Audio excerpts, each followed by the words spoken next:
Assignment: not what the doctor ordered. Question 1. You are a nurse in a hospital who is preparing to assist in the operating room.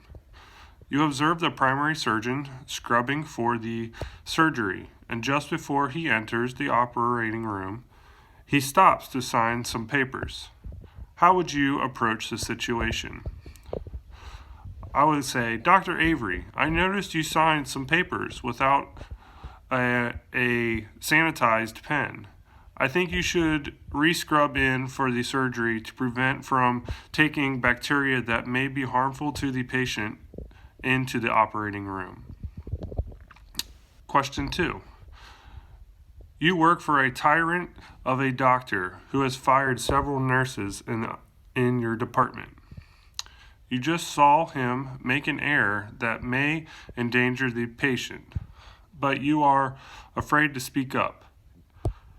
You need the job. What would you do?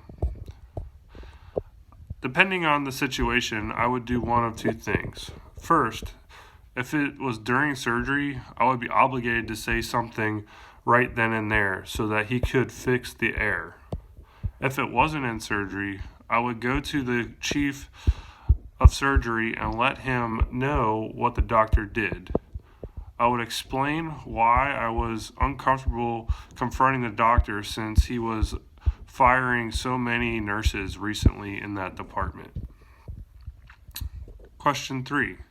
You are a doctor in a reputable hospital and work with a physician who you regard as incompetent in many areas.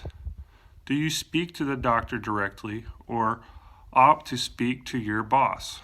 What are the advantages and disadvantages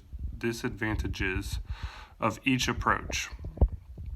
I would speak to his boss since I don't really have the power over this physician. The advantages of this would be I'm not going to hurt this physician's feelings by saying he's incompetent or trying to show to him that he's incompetent in these specific areas. The other advantage would be if his boss did find that he is incompetent in these areas, potentially letting this person go.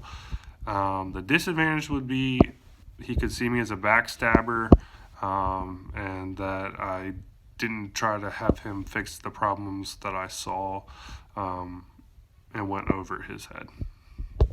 And that's it.